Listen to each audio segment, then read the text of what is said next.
of the world, coming to you live in spirit from I3 Detroit in the innovative Ferndale, Michigan. This is the Make Something Wonderful podcast, exploring all the fantastic ways we create. I'm Thomas Tusano. And I'm Matt Carpenter. And this weekend, weekend now. This week, we're joined by David Henry, one of i3's, one of our most active members, I think. And David, it'd probably be easier just to list all the tools in the space that you haven't used. So can you tell us a little bit about the kind of stuff that you do for the space? I think I'm on my fourth term for the board of directors, and before that I was secretary. And I think the injection molder might be one of the exceptions, and probably a couple of the kilns that I haven't exactly used. But other than that, pretty much just about everything I've used at some point for one project or another. A true jack of all trades. Yes. Absolutely. Part of David's charm, David, I recounted this the last time that we had talked about bringing you on. So a couple weeks ago, I said the reason I want David is I remember the project he was working on when I joined was his steampunk goggles, and he had an exact same thought that I had, that hey, I can probably do that cheaper, and ended up elbow deep in a project with the tooling and the complicated processes, and you never gave up on it. I believe or you may have, and I just don't remember, but I do remember you making it a decent way through that project and coming out with some excellent results. Yeah. So real quick, we're going to get into the projects that David has worked on, and as you can see, we're sharing some of them in the bottom right of the screen, so below my picture. And I'd like to let you guys know, we had a submission, and we're going to get to it. We had someone submitting the project. Actually, we had it for a couple weeks, and we didn't know it. So thank you. It was a knitting project. I checked back, and I looked at the tweets, and I'm like, oh, I've been ignoring these. Oh no. So I didn't mean to. It just went to the i3 Twitter. I'm sorry to those who were working on the project. I appreciate you guys tweeting it in. We won't ignore you the next time you tweet. Remember to tweet at i3 Detroit. So yeah, there's that. And Matt, would you like to tell them about our wonderful Twitch initiative we have going on, and or for any other content creators in the space? Yeah, absolutely. So we have some members within the space who are making content to stream on Twitch, but if anyone else is interested in being involved or wants to be featured, reach out to anyone from i3TV or to Thomas directly on Slack if you're a member, or you can email contact at i3Detroit, or Thomas's email will be around somewhere, I'm sure. We'd love to feature different things that people are working on and show off the cool things that you've done. Yeah. So and so with that, tonight we're going to spend tonight talking about exactly as we presented David. We're going to be putting him on the spot. Thank you for submitting yourself to this, David. And talking about all the different ways and tools and methods and mediums that David has used, because some people may think of a maker as kind of, oh, you're a wood maker or you're a 3D printer maker, and we're guilty of it too here. We've been bringing on people who are normally single medium experts and not well-rounded jack of all trade individuals, or we just didn't show off that aspect of the makers that we brought on. So tonight we've chosen David to kind of walk us through some of the projects, the processes, and the things that he's done to explain that makers aren't single-minded individuals. They are in some aspects, but they aren't in the mediums and the techniques they go about to go after those single-minded pursuits. So either way, and that's just a joking candor. Either way, as far as it goes, David, let's start with probably the most obvious thing.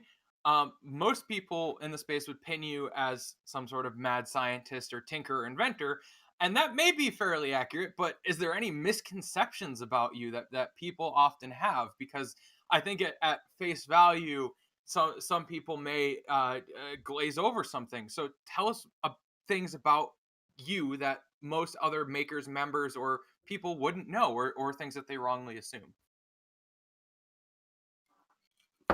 Background, when I sort of came to i3, if I had to pick one thing that I was probably at least somewhat competent at, was actually woodworking. that would pretty much most of the things that I had done in general probably involved wood more than anything else.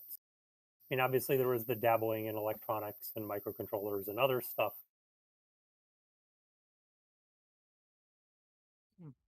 Oh, you cut out there for a second, David, at the end of microcontrollers and other stuff. It was more or less shifted over education-wise onto the programming side of things and software because apparently so that sort of led to electrical engineering, which is more like a CIS degree except a little bit more engineering in the background. So that sort of, my professional basis has mostly been in the programming side of things, and that's sort of, drifted into other areas of still in IT, but not so much coding it nowadays.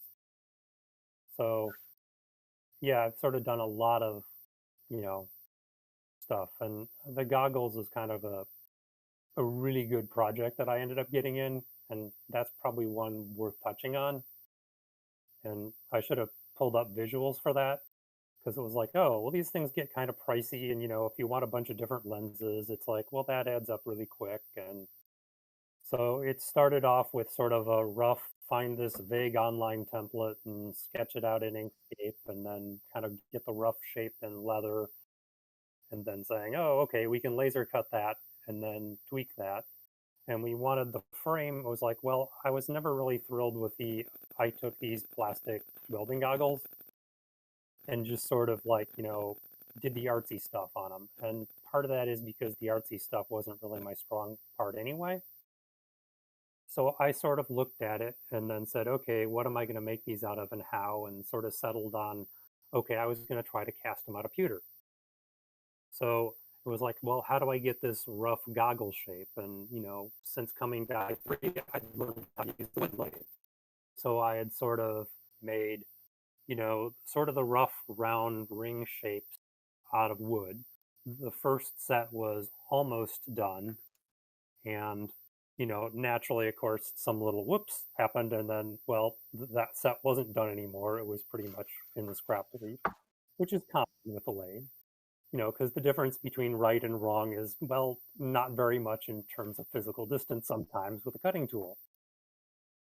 So the first set sort of you had, these little pucks and discs that were sort of there. And it's like, okay, this will work well. And then I got some silicone casting resin and, rough instructions, kind of made this little cardboard form, put the wood in, mixed up the stuff, poured it in. Everything looked good. And then I realized disaster. This really, in retrospect, should have been kind of a well, duh moment, but unsurprising, the specific gravities of the two materials are not the same. And, well, wood floats in silicone. So my wood mold had folded up to the top of the silicone, and therefore I really didn't have a cast of anything. So that was then peel it out, glue the thing to the bottom so it was on the bottom, recast the silicone mold. That actually worked fine the second time. And then for casting the pewter, the silicone says, okay, maximum recommended working temperature of 600 degrees Fahrenheit, which is in the range of what pewter would do. So I got like this little 10-pound lead melting pot, which of course doesn't really give you any idea of what temperature it is. So I stole my standard temperature controller that I usually use on the crock pot to make oatmeal, put in a different probe because I really didn't want to put my food probe in lead or pewter. And partly I needed one with a higher temp range. Set it for, okay, well, 598, that should be good. Because that's under 600. And, the silicone looked like it was a little on the warm side, but it worked and I casted a few. And if we want to try visuals, if we can get Jan to turn the camera on, I actually do have a set of them. And then it was, after Ooh. casting came out, we kind of hold these up. You can sort of see if I got to get the angle right, but Oh, there we go. you've kind of got the Mickey. And these are, of course, the iridescent acrylic. It sort of Nice. has this mirrored color shape, and you can kind of see a Mickey gear on one side. There we go. And some weird reflections and a clock on the other. And then the basis of it is otherwise the leather, which is sort of two-tone thing, and the leather rings are actually dual layers with inner and outer, and then riveted together. And this was the set of steampunk goggles. So after everything was all said and done, I'm not sure, at least if we only made a couple of these, we really actually saved any money on the deal. But, like many projects, learned a lot and had a lot of fun doing it. And I've still got, I think, probably another 10 or so of these pewter lenses and a number of. Oh. So, ladies and gentlemen, I would like to quickly point out we are working our best behind the scenes. David has been having some technical issues, just to be upfront and transparent with everybody. We are working them out to see if we can figure it out. And we are talking. Oh, Okay. oh, there we go. We can hear you guys back. So you guys, if you can deactivate the camera, those are beautiful goggles, by the way. Not to diminish the achievement, but I just wanted to point out to the audience. And oh, go ahead. Try talking, David.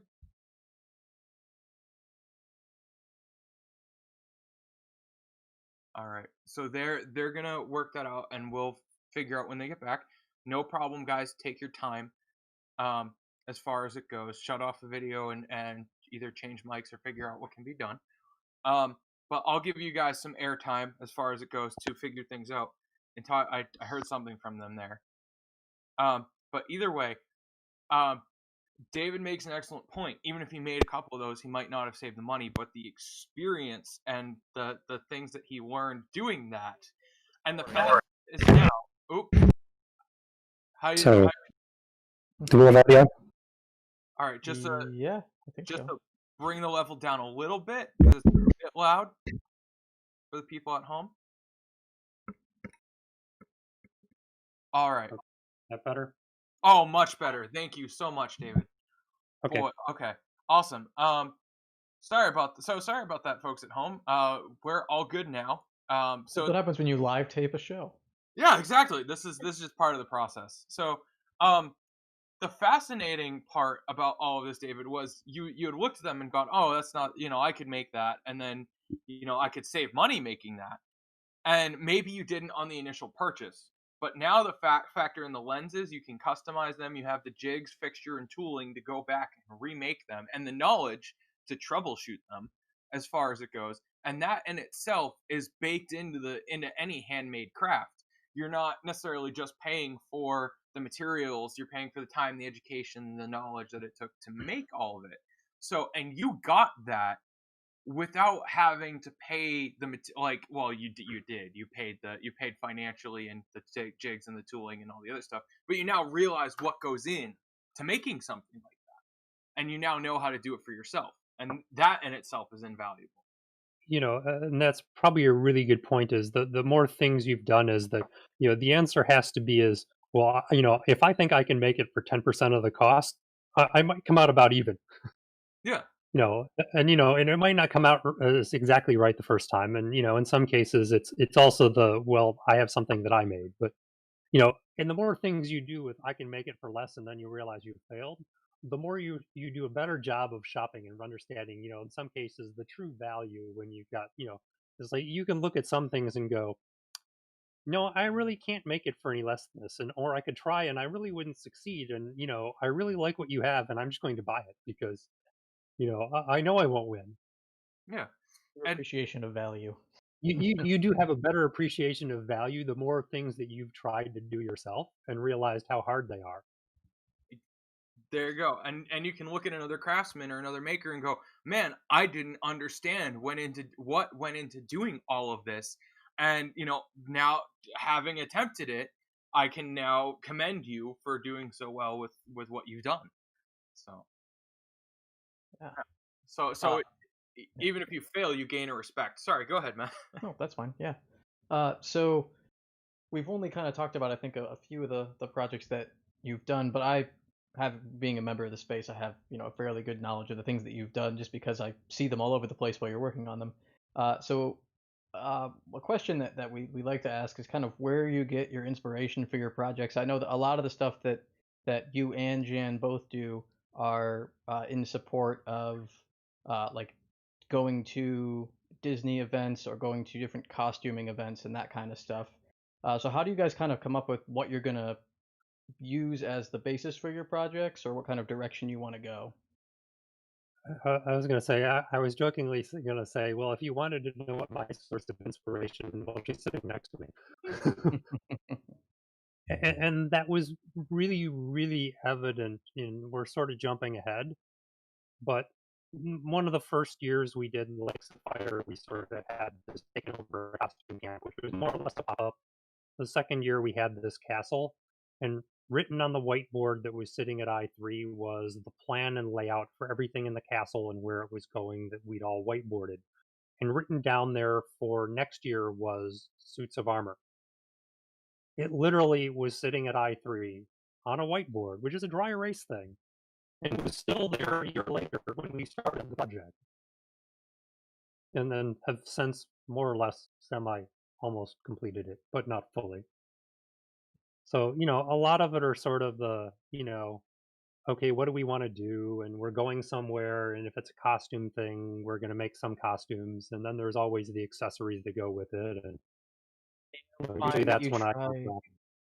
Do you find that you try to pick projects that use skills that you already have, or do you use those as kind of a method of, well, I have no idea how to do this random thing, but if we do it this way, then I'll have to learn it, and it's an excuse to learn it?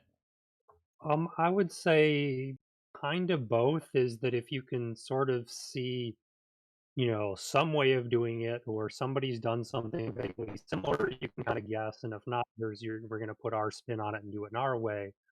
So it's sort of this weird mixture balance of, it's sort of the advantage, I guess, of having a lot of either random skills or, it's always those random conversations you bump into with somebody at I3 is that, somebody there has probably got some level of knowledge about any random thing we think we might want to try to do. There's a lot of brains to pick that can sort of give you some vague direction on where you want to go in and just things to try. And, a lot of it is, well, there's just a lot of various things we've dabbled in. So there's at least a basis of something. And, between that Google and, there's usually many of the things that are, well, we're doing this our way. Yeah. It may not be the right way or the wrong way, but it's our way. Yeah. Yeah, as long as it's a way that you can achieve with the tools you have available and the time you have, right? And that whichever one of those is the most constricting, I feel like it's usually the time one. With I3, it is now more often the second one rather than the first one because, there's just less tool constraints now, Mhm. you know. And you're It, very capable of even making some of your own tools, right? I mean, that was the like you talk about the suits of armor, right? We don't have an anvil. It's one of those things that would have probably been very helpful to have access to while you were working on that. Yeah. yeah, and actually, I don't know. There are some pictures in the slideshow that sort of show some of the things that I actually have sitting around. I don't know if we want to turn on video or if that's just going to risk blowing everything up again. I think it might blow things up because we're still kind of getting some audio lag on your end, and it's fine because we can parse out what's going on and the context of what you're saying. But yeah, I think video is probably just gonna like just blow up. Okay. Yeah, sorry. If you want to describe pictures that you might have like provided to Rob beforehand, he might be able to pull those up because I think you sent a lot of stuff to show. Yeah, so the ones in question are there's kind of this, sort of the best described it would be a dishing stump, which is sort of it's an oak block that has a depression in it. It's, you can't maybe not tell the pictures, but it's about a 6 by 6 chunk, which is really, of course, composed of like 3 pieces of wood that were screwed together, turned on a lathe, and then hey, I have a dishing stump. There's also kind of a purse, which is like a Goodwill thing, and it's got a double Ziploc bag with some sand in it. So you've kind of got you kind of wanted a lead shot bag, but it was apparently like a challenge to find lead shot, and it was just pricey. So it's like, well, sand worked. It's like, well, I don't know how much is that going to really do? So we're going to try the sand thing. Probably one of the cooler jigs that I have is the one that was forming sort of the finger scales on the gauntlet to give them all a consistent bend. But, a lot of those pieces were all kind of, step one was build a tool, and then figure out how to do it. And that was a really interesting exercise. And I actually have a pile of books, many of them which were actually like children's books, but it had good pictures of like depicting actually suits of armor with all the components and called out, as well as diagrams. There weren't really necessarily plans per se, but you could see pretty much what all the actual pieces were in many of them. And some of them did even have some guidance plans. Hmm.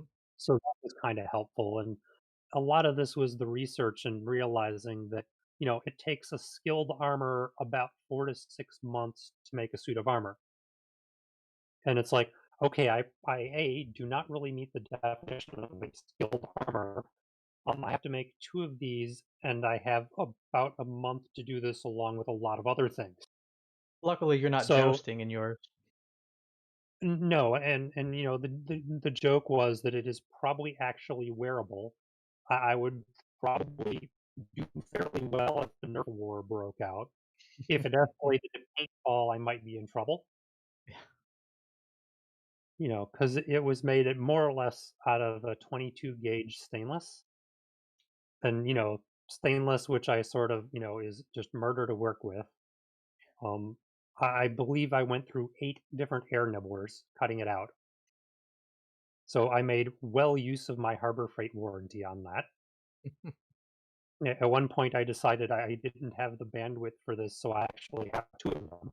That way, when one died, I could grab the other one, and then the next time I went in, it would be okay. Stop off it on the way home from work to go to the stop to exchange it for a new one, so that I had another one, which would then usually die, and then I keep doing this. So, that was definitely a really fun thing to do and to actually pull off. And Mhm. probably the best decision I ever made was looking at what the price difference was between a brushed finish and a mirror polish finish. And the answer was $15. This is for a 4 foot by 10 foot sheet. Now, I don't know, of the few things that I tried to buff and polish to a level that really did not meet that standard. I don't know how many hours that would have been, but probably more than I had to do the entire project. So that was definitely money well spent. Yeah, that was just an incredible project from a lot of different directions. Just to see it all come together, and I mean, you used like fence toppers, right, for some of your compound curves and stuff, if I remember correctly. Yeah, yeah. So that was like, down the street to Texas Metal Industries, and it was like, okay, I'd look through I had their catalog, and I'd like flip through it, and it was like, there's these round things, and it was like all of a sudden this light went on, and that, well, they put these round things on fence posts. So it's like, so I wander over there, and they're like, oh, these are upstairs, and you wander me through upstairs, and they're like, well, these are the ones we have, and these are various prices, and the smaller like 3 inch hollow one probably wouldn't have stood up to much abuse, but it was less than $10. And it was more of a rough cast finish, but it's like, okay, well, I just kind of sanded it up and then, a little bit of deburring on the wheel in the shop. And it's like, okay, it's smooth enough to work now. So that was another, on the spot kind of doming tool for depending on which direction I was doing. I think I actually used more dishing than doming because it just seemed easier for me to work on and seemed to work better. Huh. And and that project was probably one of the magic of i3s, because there are a lot of people that contributed in some way or another to that, in various forms behind the scenes, to you know had help getting a lot of the leather work done and cutting all the straps and getting those on, to Josh did a fabulous job on the actual battle axe, of like TIG welding that thing together, which is like 22 gauge stainless, which is apparently really fun to burn through. Like, I would have just destroyed it instantly, and, had no time for that. So that kind of came out. That's just like totally awesome. The only thing that was kind of a brizz, I wish I hadn't like downsized it a little bit because it looked just too extreme to begin with. And I really almost wanted to go with Danny's. Well, yeah, that too big is definitely sometimes not a problem. But then I realized I didn't have the material, and I really justify, you know, another sheet of stainless, which they may or may not have even had in stock, to go do that just to make, accent. Very true. So I want to bring up real quick. So I watch chat during the stream, during the show. Um, David Al Trombley has nothing but praise for you. He says, "My wife and I have been the Yeah. recipients of some things David has crafted at I3, which we use in our kitchen and other rooms, and we are always amazed by his creativity and workmanship." So some kind words from what sounds like a very good friend Mhm. there. Yeah. Or as I would say, thanks, Dad. Oh, okay. That would be my father-in-law. Oh, hi, So hi, Al. so Thanks for yeah. tuning in. So yeah, there's been, a number of those were sort of wood-based things, probably most of them. Yeah. All right. It So involved lasers. yeah. So so bringing all that up as far as it goes, what do you enjoy most about what you do? I mean, I know the Knights in the Armor are the big project tonight. I know that, and obviously people are just scratching the surface of the scope of the work that you do. But what do you enjoy about making when it comes down to it? About I3 and about working out of a makerspace like that? I think the answer is most in the question, is that in some ways, I almost enjoy the making about as much as the fact that I made something. So, a lot of it is about the journey and the process and the learning, in some ways more than the end result. Although, it's nice to actually have end results that are tangible and in some way at least recognizable from what your expectations were and where you started out. That isn't always the case, and not everything ever really sees the light of day. And there's some things that have been, projects that have been started, and well, they're not exactly quite done yet. I occasionally get reminders that the molding isn't exactly finished in the house, and we started the kitchen project in like 2000 or 2001, and there's still like a few little bits of things that aren't really quite done because I haven't figured out how to best do them, or there's one thing that's going to lead to the other problem. But in some ways, I think that the journey is really what I enjoy the most. All right. So, yeah. And what's to be said of the community? Because obviously, like you and Jan are I mean I want to say pillars, but I3 I've been warned is not a cult of personality, so we should avoid that. But I mean, like you guys are active and constant presences in the I3 community. So what would you have to say is probably your favorite aspect of that community? And I think really that's probably the best thing at I3, which ironically it was, and I can't even remember who it was, and I'm not even sure they're a member now, and they may not even been when I joined. But I think the first time I showed up at I3 was for a Hackaday party, which was this, okay, that was just interesting. And it was like, I3 is the place you just wander in, and every time you look, you see something that you didn't see there before. And sometimes it's because it's new, and other times it's simply, and a lot of the time, it's just because you never saw it before. And, it was sort of this, it's just this really community vibe. And I think it was best described of, well, do you want corporate or do you want grassroots community? And, I could have, at the time, I could have gotten a tech shop membership, and my joke that I joined I3 because it was cheaper, because tech shop would have set me back $50 a month, and I3 was 49. So it really was an Those were immaterial the difference. days. Yeah, that was kind of the days. Yeah, and it I was really. was ever that cheap. And I was discussing with somebody, and they said, the best description is, well, one is just more corporate and one is not. And I decided, well, you know, I get enough corporate at work. I kind of really like the idea of the do-it-yourself thing. And the other part is, you know, it was good for learning if that was what you needed and you needed classes and learning. It was a good thing to do. But in order to do things there, it was a real challenge. You had to go through the same process, you know, even if you were a master woodworker, not that I really qualified, but I would have generally not learned probably much of anything sitting through the classes to learn the wood shop. You might have picked up a little nugget or two if they're a really good teacher, because sometimes you do, but it just wasn't what I wanted to do. And the community aspect of I3 is just huge because, there have been members of, it's easier to arrive at I3 than it is to leave. The number of times where I'm going to leave in like 30 minutes, 15 minutes, and, it is now 3 hours later. You still have not left. This is Midwestern exit. what you were doing.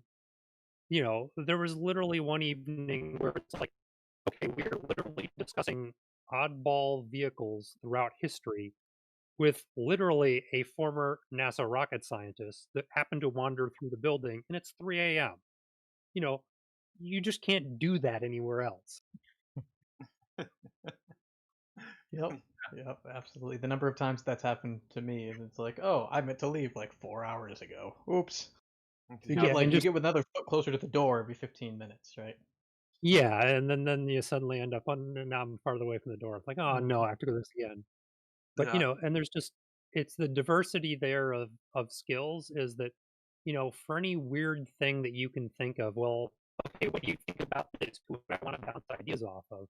And sometimes it's like, okay, it either reinforces that what I think I'm going to do is a good idea to somebody else, or it also points out that, oh, there's this other way that I would never have thought to think of.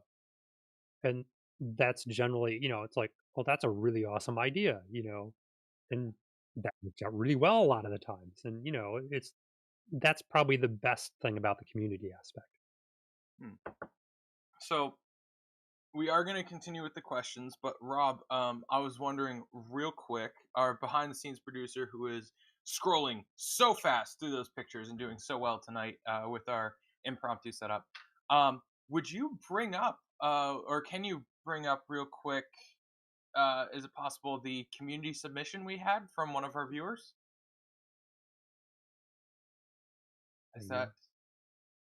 so? We had a lovely viewer. I'll see if Rob can do it. I'm sorry to put you on the spot, buddy. I should have given you more warning. Sorry, it's Friday. My brain is shut off. Um, it No should pressure, be, but it's live. yeah. Yeah. No. We can jump to the next question and give him some time to figure it. Okay. Um, Yeah, while you're figuring out that, yeah. I guess I would have a question. So for Yep. uh can you kind of run us through your like design process? Like where you guys come up with an idea for something that you want to make, and then kind of how do you work your way through that process? How does that work? Um, yeah, Jan's just laughing. A lot of it is like, literally a bunch of thinking, and then I will sometimes, there'll be this, I would call it the napkin sketch, except I really don't draw well on napkins. It's more often than not, it's like an 8.5 by 11 piece of paper that I stole out of a computer somewhere, Okay. which I do both at home as well as, I3. It's like, okay, I put money into fund the compute zone, and at one point I bought an entire ream of paper just so I'd have to be guilty every time I wanted to borrow a piece of paper. Because it's like I think I borrow more paper that doesn't get printed on in the printer than I actually goes through it. But and that started from, and I kind of wish I actually did see this a while ago, and it was probably a couple of decades ago at lunchtime at work. I sketched out the this is what I think I want some built-in bookcases to be, with like glass doors and then built into the walls. And it is really interesting. Yeah, Jan's laughing because she's trying to figure out how she's going to picture this and submit it now. But it is, if you look at this, sketched out, hand drawn thing on a piece of paper and what the end result looks like, it is just scary how much those two things kind of look alike. And, obviously these are roughly speaking, rectangular boxes with doors. So it's not really the same thing, but it's often kind of that, it's think and sketch and then try to figure out. And a lot of it isn't really this full blown, every little detail is thought out along the way. It's sort of the, well, these are kind of the pieces and what they're supposed to look like. And based on measurements, this is approximately what size things are going to be. and then you start cutting things and you figure out where things don't really fit right, and then you just kind of adjust things as you go along, and then you kind of recalculate final dimensions as you go. And sometimes there's a little bit of like trial and error on things, but it's sort of this, there's more of a game plan than a full CAD model, which is largely because my CAD skills are horrible. I sort of do okay in the 2D world, but when it tries to get into 3D, I haven't found a software package that seems to be easy enough to use without a lot of learning how to use it, and at least in a way that is effective for what I would want to do. Gonna be kind of part of my question with this was I have never seen you use CAD, yet everything that you make looks like it was like all calculated and fits together so well. Yeah, I mean, there have been a few times where it was like, okay, that's kind of like scary on things, and it's kind of the if you do things on the right scale, and and if you think about woodworking is generally sloppier than metalworking. I mean, your tolerances are a lot bigger. Is you get surprisingly good at eyeballing sub-inch measurements. I mean, if you do that enough, and it's sort of like yeah, that's about like this, and although I Yep. have learned, and I do have this rule that is the one tape measure rule, and this ironically dates back to the bookcase where it was dad measured something, I went out and marked it, cut it, it didn't fit. It's like this is maple, and it's like 3/16 of an inch short. It's like this is not fixable. I can't just stretch this thing bigger. You know, and it was like, well, how did it get wrong? And like, I'm like, I go measure it, and it's like, no, this is the right size. Why doesn't it fit? And then like, and then dad's like, he measures it, and it's like, no, that's right. And then we go, then it's like, okay, what does your tape measure say? And I grab his tape measure. It's like, oh, grab my tape measure. Oh, so like the tape measure was off. So ironically, I still have the tape measure. It still gets used for, as I call it, ballpark things, but it has written on a Sharpie on one of them that says -1/16, which says you're off by this. And then there's another one that says like -3/32 or whatever. That's like the garbage one. I didn't know you had to So tear a tape measure. it's sort of the, instead of the measure twice, cut once, it's measure twice using the same tape measure, cut once. Accuracy versus precision, I guess. I you know, have. Oh, sorry, David. Go ahead. you could just verify that your tape measures work, which I occasionally do too, just out of curiosity. But part of me is, well, does it matter? No, it just needs to fit here. I have about three different tape measures, and I have one for each different situation. I have one for rough cuts. I have one for finish work. I have one for just like furniture and architectural measurements that like don't need to be accurate. They just need it like. So yes, I know like I have one tape measure for a specific purpose in mind, and is that like what tolerance do I need kind of deal. Um, Yeah, so yeah. So you guys might have briefly seen up real quick. I'm gonna roll into this community spotlight because this is something we've been wanting to do. Um, if you send us things, we will put them on the show. And so we just had up a beautiful knit bag, and we have it back up here on stream again. By B Perry, and also she's a Green Bee in chat. And she says, so the bag is something I crocheted to remind myself I can finish projects after some personal struggles. It's all eyeballed, no pattern, in Lion brand mandala yarn. Um, so yeah, and that's just again like even if you're in progress or if you're finished, and it's absolutely gorgeous by the way, B. Um, so yeah, if you guys send us projects, we will feature them on the show. Send us projects. Send us the things you make. Tag them. Hashtag them. Make something wonderful. Yes, I just did that. I can't believe I did the hand sign for hashtag. God, showing how young I am. Either I thought you way, were gonna say that you just like willed a hashtag into existence, but yeah. and they don't No, have to be finished projects either. We are aware we are also guilty of the never-ending projects, so we'd love to see progress as well. Whatever you're working on. yeah. So, Yeah, please send us stuff and we will feature it here. Or reach out to us. Thomas.tusano@gmail.com or at i3Detroit on Twitter. And they will know how to get a hold of me if you mention my name. They will curse me, but they shall do so. And I shall hear about it. So yeah, what is so here's something, David, and I've had these moments with Nate, I've had these moments with you. I've had I just I've learned plenty of things at I3. What is something you've learned from another member at I3 that you weren't expecting? Like something that surprised you, or something that crossed the lines of useful as far as it goes for interdisciplinary work. Probably one of the simplest, almost hacky tips of, trying to figure out how to best cut like thin sheet or, which obviously I had a lot of, or other things in a straight line was you just take a scrap piece of like, straight metal, clamp it over it, and you run a grinding disc along it to score it. And once you've got a score line, if it's thin enough, you can snap it. If not, you can just follow in the groove. And that was like a tip I got from Tom Kim, and it was like, well, this is awesome because we don't really have a good way to cut anything. Once it's too big to fit in the do-all. I mean, granted, that's a thing, but for a thin sheet, you really don't. We don't have a bandsaw with a fine enough pitch blade to cut really thin sheet. Yeah. So even if you did, it would just take forever to push the thing through.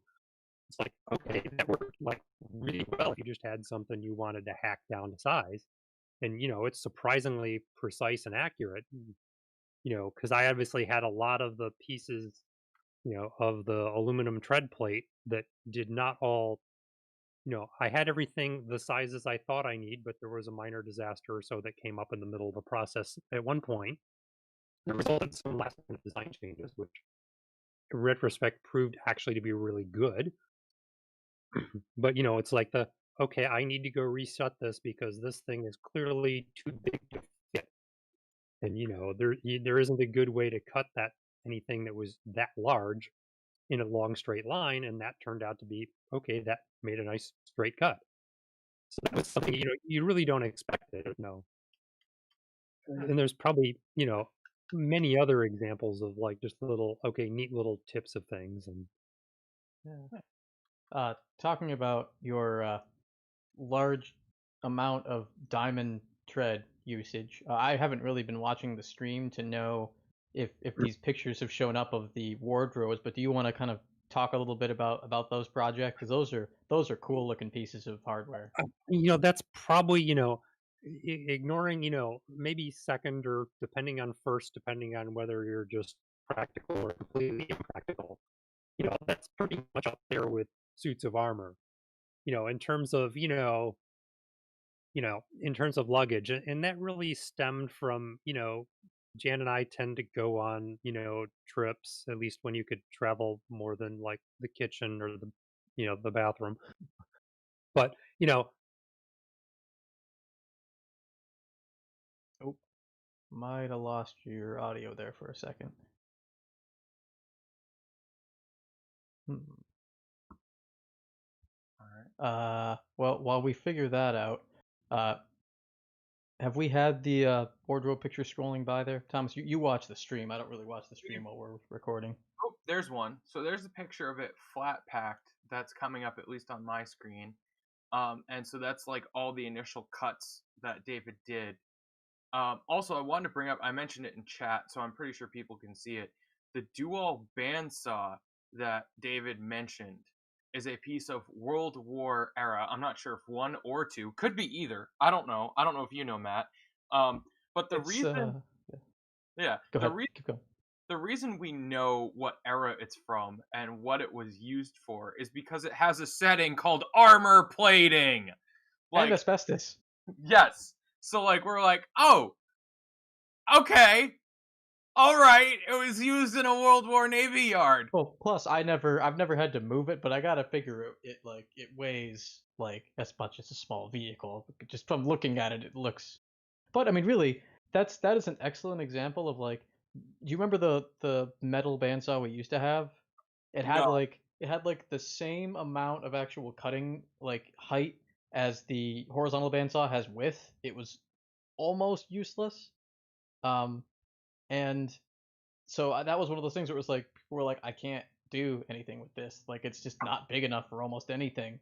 It was like, all right, well, fine, we'll go get the biggest one we could possibly find on Craigslist or eBay or wherever they got it from. And then that's that. I mean, that's where it came from. I can't. That thing has like I had to look up how big the blade is. It's like a massively long blade because it's got so much distance it has to go around. Yeah, so there's probably more I3 members watching than there are other people, but we have some guests who might need a sense of scale. I am 6 foot 250. All right, I could stand 3 wide at this machine, and I would still feel dwarfed. Like this thing is massive and is at least like 8 feet tall. So this thing is no joke. So if anyone wants to Google dual bandsaw. Hey, Oh, oh, one David's second. back. Hey, Yep. David, hey, Okay. there we go. Yeah. The Discord is reloaded. So where did I leave off? Where did he? Beef. we were talking about how the wardrobes were slightly more practical than the suits of armor. Okay. Well, I wasn't sure how much I got on the. Oh, that. Okay. So yeah, in general, when we travel because we're doing a lot of things while we're there, there's just a lot of stuff. So I realized it reached the point where we had a small trailer that we pulled behind either the Mustang or the Miata, and it was pretty much packed full. So it was not unusual that it would literally take between 10 and 20 trips to unload the car when we got where we were going. And that was like, not just I'm taking one or two things. This is like I've got a suitcase on wheels and a stuff pile. This is fairly full loads, and that got to be just like way too much work. So it was sort of the okay, we'd sort of been cruising vehicles and like kind of decided, and okay, well I got a truck and I got an 8-foot bed. It's like, well, I don't really want to do this, and unpacking is obviously a pain, and you don't really want to unpack, and you got to be careful where you put things. Not to be too creepy, but bed bugs are a thing, so you can only be so paranoid. And it's like, we don't want anything to touch anything. So between that, it's like, well, what if we just had a wardrobe and we didn't have to actually unpack anything? And we just wheeled the whole thing and we were done. So that was sort of the inspiration. And then it was, nobody really seemed to make what I wanted. So it was like, okay, how am I going to do this? And then they had to be big enough to hold everything and they had to fit in the vehicle and I had to be able to get in and out. So essentially the wardrobes have like casters on the bottom so you can wheel them in, and then they've also got casters on the side that are sort of mostly recessed in and slip out, so you can just sort of pivot it on the tailgate and then it sort of rolls into the truck, so you never actually have to try to lift this entire thing, which is probably good because it's almost all aluminum except mostly for the casters, so it's fairly lightweight, and I really need to get a pair of scales so I can actually weigh it to figure out what it is. But it's probably still a good 100 or so pounds empty, and then you've got it full of stuff. So there was a pair of those, and then the companion boxes, which in theory, and this is one of those, understanding how your dimensions work is useful. One of the doors on those ended up not fitting right. It was supposed to drop in, and instead the piece was exactly almost the same size as the panel it was supposed to fit in, and swung through like a door it was not intended to be. So the answer was, instead of just ending up with doors on the side, I ended up putting doors on the top because the panel wasn't big enough. And then I had to buy another set of latches. In retrospect, this proved to be a really good thing because as I figured out, everything fit in. I put the two wardrobes; those slide in the back of the truck because you've got an 8-foot bed, and the wardrobes are sized to be pretty much 6'3" because a standard doorway is 6'4".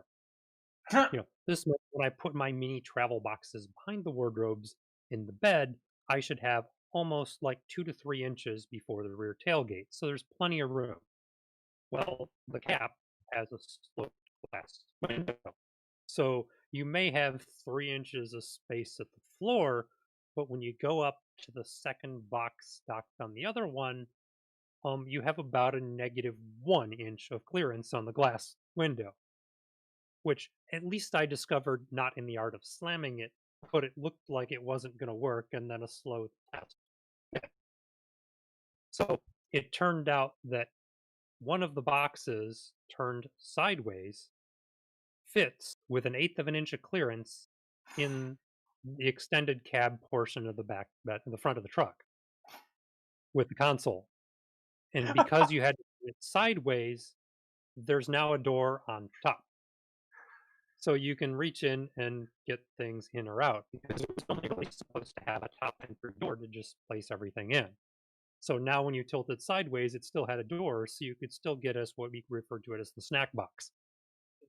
So this literally this giant box, which is full of like whatever snacks we're planning on munching on when we're going to be on our trip for there. And a lot of it is also accessories or shoes for the other one. But Yeah. So a lot of people seeing the stream might not realize, because I don't know if they full screen the stream right now or if they're looking at it. The picture Rob currently has up with Car 3 pulling the companion boxes, that's Jan yeah, sitting in the box to give a sense of scale. So hi Jan, I can hear you giggling in the background. We've had Jan on before, and there's also yeah, pictures of Car 3 there pulling the companion boxes at Maker Faire. Um, A lot and of speed behind it doing that. yeah, yeah, and so Jan, I remember her rolling by the tent, and I didn't know where she was, and then she pops out of the companion box like, "Hi," and so would roll around in the companion box behind the car, handing out flyers for I3. yeah. So That was like the coolest thing ever. Was we decided too many years we just never seen it. And it was like okay, we just literally took that and we just drove over. Like let's go drive over to have lunch. We drive over, we just park the car and you pull the disconnect and then you do that. And we just kind of did the drive around tour of things and it's cool for it's cool advertising, it's the power wheel. You can park it wherever you want. The fastest way to get across Maker Faire once they close it to cars for the day. Oh yeah, and that was kind of the other photo there that you see with 4 propane tanks. And the best tagline we have on that photo is, well, it's only unsafe if the steering goes out. And then which was followed by the word it did. Now, oh granted, no. I was going like about 2 miles an hour at this point when I realized the steering wasn't working, so it wasn't really very eventful because I was at a slow walking pace. But we eventually got that fixed. You were going hoverboard speed. Yeah, it's like, oh, I'm turning the steering wheel and it's not doing anything anymore. And just got to lean, Okay, weight transfer. yeah, Oh Ah, man. yeah, that is a that's always a really good kind of showy thing. That's what I imagine it must have been like to have one of the cupcake cars at Maker Faire, right? oh yeah. Like that was before my time, but Yeah, and something I like think, that. although we did decide that having luggage that size results in some interesting challenges, because when we arrived at Disney this year, um, we didn't realize the resort we were in did have an elevator, and our room was on the first floor. Mm. And normally, of course, I would never think about that because I would never really bother using the elevator anyway, other than the luggage anyway, because we just take the stairs because they only have 2 floors where we're at. So, so I'm like, well, do you have any way to get this thing up? Because I'm like, okay, I don't really have, all I have is like a 4x8 sheet of hardboard underneath them in the truck. And that's not enough to put something. And I'm not sure I can roll it sideways up halfway up the stairs so that I can turn on the landing so I can turn and try to get it up. And it turns out, ironically, by design, also just it's a freight elevator Ah, because they do have one to get their laundry services up and down yeah. between the floors. And it's like, so they sent somebody over for that, and it's like, of course, it's like it's like 2 in the morning when we get there, God. which is like not ideal. It's like I'm like calling, going, I have this interesting dilemma. It's like, Yeah. well, I'm not sure how to get my luggage in the room because it's like kind of large, and most people don't really understand what you mean when you say kind of large. I mean, I describe it as Roll it in. Yeah. it's 2 feet by just under 3 feet by a little over 6 feet, and it's on wheels, but it's kind of heavy. Oh god. So I have a refrigerator. I have to move into your hotel room. Can you send a busboy? Well, ironically, you could Well, just hide it in one of these pieces of luggage. yeah. Yeah. That's the only worst thing is you roll up to like the the bag check or the gate at the airport with that. I don't. Will this fit in that little thing for the overhead bit? Oh no. Okay. People will think you're trying to Yeah, smuggle yeah, an automotive executive out of Japan with that. yeah. uh, The other thing is that we've got this little handle which is made out of PVC, some hand smashed aluminum, and then a chunk of like broom handle, and then of all things like a radio ground clamp at the end that clamps onto the bottom of like the handles, so you can pull it at the bottom. So instead of pulling it over on you and crushing yourself, it follows like a wagon. So you could really just try to convince them it was carry on. the new Well, this, Samsonite, I swear. Yeah. it'll fit in the overhead bin. Yeah. Yeah. You have to buy 3 seats just to get it on the plane. Yeah. Yeah, At I that, don't think it would actually go on a plane. B says best carry on ever. Um, Yeah, at that point, you just need to get Nate and like Jody to jerry rig air travel with the genie. That's all. You just there you go. yeah. Tuck yourself in the wardrobe and have them catapult you to Florida. So, oh, oh man. Okay, so my terrible dry humor aside. Um, so yeah, we have so Matt, the next that we have a little bit of a dilemma here, Matt, as far as it goes, because the next thing, I mean, do they apply as far as it goes? And I know we're kind of peeling back the curtain here, but the next couple questions, like David doesn't have a group he belongs, well, a trade, I would say. So we're kind of I would maybe adjust one of them that I would normally ask, and say, how do you, because you are in this unique situation where you have learned so many totally foreign to you skills over the last, I don't know how many years you've been with the space. It's longer than me, but over that amount of time, what is kind of the best way you found for actually picking up those skills? Like, are you like a watch YouTube videos kind of person? Do you try to find someone who is really good at it and learn from them, or how do you kind of do that? I mean, a lot of it has, it depends on how foreign something is, but a lot of it is, you can just snoop around and kind of, just watch what other people are doing, and you kind of get a good sense for things. And, and if not, as long as you kind of know what you're looking for, it's like, okay, how do you go do this? But, a lot of it is really just, even if I'm not working on projects, just chatting with other people about what they're doing, because you never really know, you don't really know what you're going to end up doing in the future. Like, okay, this weird thing that I picked up by somebody doing something that, okay, I'm actually now doing this. It's like, it's like, okay, what are you doing? Why? How are you doing? You kind of ask questions and you're interested, but it may not be something I'm actually going to go do now, and I may have no plans of doing it. But you realize you've sort of watched them, and you kind of know, you learn a little bit about what goes into things. And you may not know specifics, or you may just kind of ask questions. So you have some level of the how and what direction. And then yeah, you kind of research and Google so much YouTube videos, and there's tutorials on things that'll kind of walk you through various things. And it depends on what you're doing. In some cases, is the thing I want to do a piece of what I'm doing, or is it really the whole thing? And oftentimes it's like, well, I want to do this piece of something, and somebody's probably already done it.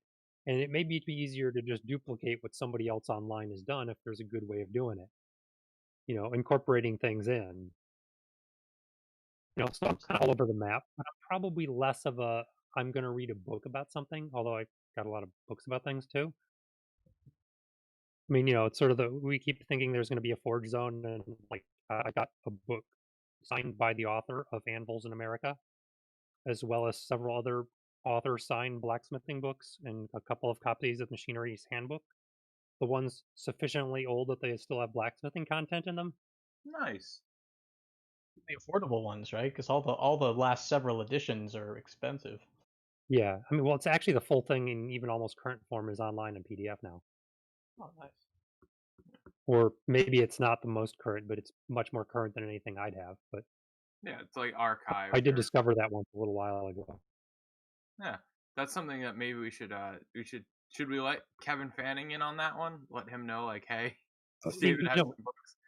If we ever show back up at the space again, and it's like I will probably bring in the copy for him to try not to drool over. Yeah, there you go. So It's got a lot of like full color illustrations. so so we can that oh that does sound nice. So we can keep going and ask one more question, but just out of respect for what we do here as far as it goes, I do have to remind people that we do endorse or partner with the SynShop show. Yes, it's that time of the show, folks. We like to remind you that we partner with the SynShop, located at 1075 American Pacific Drive, Suite C, in lovely Henderson, Nevada. And link below is their YouTube channel where you can tune in to watch their show and Making and Hacking with Crux and the Mighty Pong. So I'm just going to remind you guys of that now. We started a bit late, so we're going to run one more question and then we'll kind of take closing statements. But just out of respect for their start time, because we're running a little over, I wanted to let people know, hey, that's a thing. Don't tune out just yet, but if you want to, after we close out here, they're live tonight too. So yeah, we'll round it off with I guess one last question. Um, as far as it goes, and let me see. So I'm going to ask David, what is the latest project? What is the thing that you're most chomping at the bit to do? And are there any interesting challenges about it? So I've probably got about like 3-ish things on the plate now. One of them is I have this theory for Halloween that if assuming that's a thing, that I want the knights, the suits of armor to have flame effects with a magic wand. So I tested out a microcontroller with an accelerometer, and I think I've got it working to sort of roughly identify a left click, a right click, kind of an up, and as well as a down. And then I'm gonna sort of get that in there. And I've got a pair of 2.4 gigahertz radios, and I have not successfully gotten those to actually play nice and talk. But that was kind of my proposed thing to get that working to tie into the night plane controllers. The other piece that I'm working in and having challenges, which I hope to get back into i3 for better diagnostic tools, is the OLED eyes in the suits of armor that right now kind of just dart around randomly.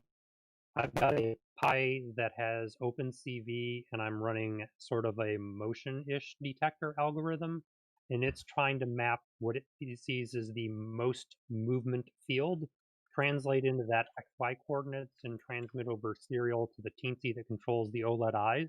So the eyes will then look at what they see moving. So when people walk by, the eyes will sit there and follow them to make that even more eerie. And the other thing that I plan on exploiting the radios for is I've got airbags in the back of the truck so that it handles better things with the load since it's lowered and there's not a whole lot of room for rear suspension travel anymore compared to what it had. Well, I want to disconnect the display from the compressor and I want to sort of steal the same radio control for that. And the other thing that I just worked on yesterday was I decided that I got tired of opening up the door, plugging into the power port in the cab to turn the compressor on that's sitting in the bed, because that's the temporary spot for it until I get everything squared away and working well. Is I ran power lines with, so I've now got a 100 amp breaker that goes into 6 different circuits. One I'll use for auxiliary lighting in the cab, one that I'm going to use as a compressor, and then I'm going to have 4 sets of power pole connectors in the beds. So I'm going to have flush mounted power pole, kind of the red and black quick connects that are pretty much ubiquitous in the eLab. So that's kind of going to be a show and tell for next week. Is sort of the Nate inspired thing is I've got a TS100 soldering iron so I can actually solder things at home. And then I've got an M6. It's designed mainly as a LiPo charger, but it also has neat little functions like you can input random DC voltage, output specific voltage. So I can run anything between like 2 and 28 volts or something from any input. And then I've got power poles to that and power poles to like gator clips and other random things. So I'm kind of working on like a DC power box that I can sort of have. It'll plug in whatever, and then I've got this 38 laptop thing. So just about any voltage I can spit out at up to like 10 amps of current from whatever general input I have, and sort of the real flexy, hey, if I need power for something, I can probably find something to do it. Nice. So, all of those things are in some state of not quite done yet. Yeah. But I mean, hey, it's plenty to do, and it's really neat. I mean, the first project sounds like something straight out of Fantasia, as far as it Yeah. goes. Like that's just awesome. And then you got the armor. You're working. You're polishing that to an absolutely obscene level. Like those are going to be a huge hit at lakes. And then the truck project is just useful as far as things go. Like that is incredibly practical, and kudos on that one. Yeah, So yeah, and that was probably another great I3 community test, was trying to figure out if the suspension was sufficient to deal with what weight it could handle without, like, could the airbags compensate enough? So the answer was like piling like 7 or 8 people in the bed of the truck, and then, okay, if I air up the compressor, can I restore the ride height back to what it was before so I still have full travel? And my rough, vague guesstimates are I was probably okay in the load department, and it looked like it worked well. yeah. So hack your cars. Yeah, That's exactly. as long as it doesn't void your warranty, or if it does, if you're into that sort of thing. That's We fine. can we Yeah, well, disclaimer that's I not a already legal advice. I did drill my first hole in the truck a week ago. Uh-oh, that's a dangerous And road. and it was mainly underneath on the bed, and it was so I could screw in ground wires for the connectors. So it's not really completely that destructive, but on the other hand, my first truck that I purchased back in '94 had about 4 miles on it before its first modification. No, no. Hold on, I I gotta make. wasn't going to exceed that with this one because it had 17 miles on it before it showed up at the dealership. Yeah, there you And the go. guess is how far from the factory the train go. All right. So, and as you can see, folks, you know this is why we brought we brought David along tonight. So we're gonna go ahead and close things down a few minutes late because we started a few minutes later tonight. Um, so and Do you want to try to turn the camera on before we die? whoa, that was dark. No. Um, so and Jan and David, we've been saying that there's specific guests that we should catch up with live. So we're definitely, once everything simmers down. Oh, does he have one last hurrah for us? Yeah, I was gonna say this is like what you get to see with all the props you didn't get to see before the camera freezes and we drop. Yeah. So take a good look, folks. This is the armored gauntlet, the dishes and stuff Yeah. David has been turning, the goggles and 3D printed hands, mostly to serve Oh as yeah. form for the gauntlet. Yeah, a tiny cooking sheet. Probably it's yeah, Oh yeah. just bird sized and a bird's Yes. A bird-sized corset and ruffle skirt. dress. Awesome. So, so yeah, a lot of different things. So we are going to, as far as it goes, David and Jan, catch up with you guys live, like when we're all back in studio.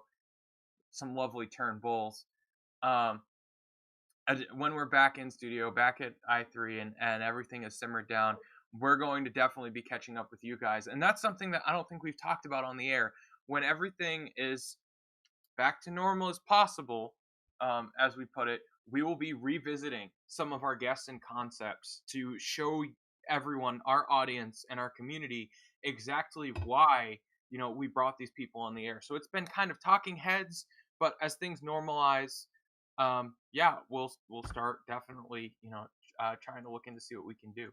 Um, so yeah, uh, as we're drawing close to the end here, wow, that doesn't hold up for this situation. But I will ask our guests to more or less keep tagging us on Twitter, keep tuning in every Friday night here at 9:30. Next week we have Bravin Neff, who is a CNC machine designer, and we also have coming up William Putt, who does open soda, and so he's going to be talking about some of his 3D printing techniques as well. Um, so we'll have those two up next as far as guests. And as always, actually, I don't think David has social media, but we'll see what we can do about sharing some of his images if we'll talk with him about that. And if you'd like to keep up with i3 Detroit, our Facebook and Instagram are linked below. So, Matt. Yeah, you can find us on all your major social media platforms. And as always, if you'd like to support us financially, i3detroit.org/donate is the link to visit for that. And with that, I don't know, David, if you have any kind of closing comments you'd like to make. No. Oh, now audio and video work at the same time. I can jokingly say, "Take us out, Rob," because that's Thomas's line. But Yeah. That is one. No, I'm kidding. Yeah. So, with that, remember to make something wonderful and stay your amazing selves. And David, do us the honors once again. take us out, Rob. And there we go. That's our show, folks. Ba-da-ba-ba-da-ba.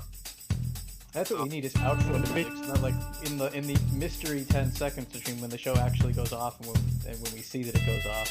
We have something that Yeah. out. Isn't it great that video works now that we're done?